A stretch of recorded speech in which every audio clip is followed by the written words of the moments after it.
morning. We'll be presenting our video presentation on the topic, the political organization, employee rights. My group members are Jacqueline Sosa, Nerissa Bradley, and myself, Yasini Hernandez. Employee rights are about making sure that employees are being treated fairly and respect in the workplace. This includes equal treatment, a safe working environment, and the freedom to speak up without fear of punishment. These rights are important in a business because it reflects what a business stands for. While businesses often appear organized and fair on the outside, the reality is that many face power struggles. These situations can lead to unfair treatment of employees or decision based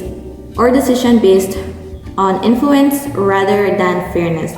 That's why it's important for businesses to act ethically by being honest, fair, and respectful to their employees, especially when decision making is being involved.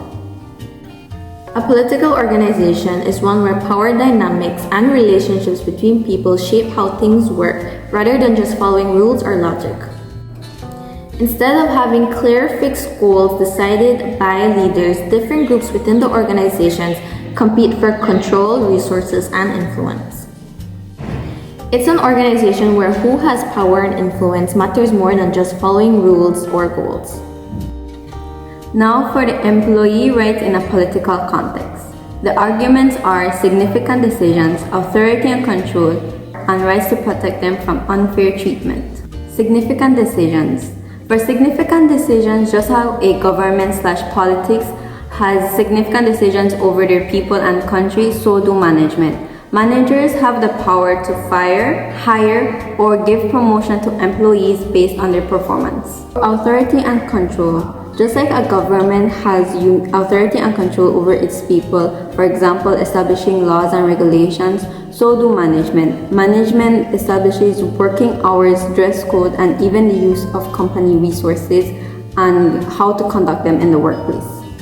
Rights from unfair treatment. Just like how a government has power over its citizens and citizens have the right to protect themselves from unfair treatment, so do employees should have over their bosses so that they can be protected from unfair treatment. Now for the counter arguments and replies. For power, just like any citizen is approved to be governed by the government, so do employees. However, some argue that even though managers do not own the company, they still have power over their employees. For unions, unlike governments, the power of company managers isn't limited because workers can join unions.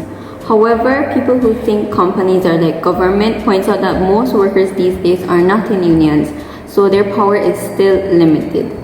For new jobs, if you don't like, for example, if you don't like how a government runs their country, it's just hard to leave the country for significant number of reasons. But if you don't like how a company runs their employees or how they run, you can leave the job and find a new job. However, for those that do not have higher education or any other significant qualities, they can't just leave their job. Moving on to limits and challenges. In any organization, the recognition of employee rights is always straightforward. While rights like privacy, free speech, and participation are ethically important, they face practical limitations and real-world challenges. Let's explore both limits placed on these rights and challenges. Employers often argue that limiting certain rights is necessary to maintain productivity, protect confidential information, or ensure smooth operations. For example, monitoring emails or internet use may be necessary for security but can also intrude on privacy. Next, we have challenges in upholding employee rights. Let's be honest, employers feel like they can't speak up against fair treatment practices due to fear of retaliation or losing their job. Next, we have enforcement issues. Even when rights exist, enforcement may be weak or inconsistent. Internal complaint systems may lack transparency or fairness. Ethical implications for business. Respecting employee rights isn't just the right thing to do ethically, it's also smart for business. When organizations actively uphold employee rights, they build trust. Employees feel secure and respected, which strengthens their confidence in leadership. Commitment. A rights-respecting workplace increases employee loyalty and reduces turnover. Long-term success. Ethical treatment fosters a positive culture that drives productivity and sustainability. Additionally, protecting employee rights also encourages ethical decision-making. When people are treated ethically, they are also more likely to act ethically. A more democratic workplace. Giving employees a voice leads to greater fairness, creativity, and shared responsibility. One powerful real-world example of employer rights in action is the Google walkout of 2018.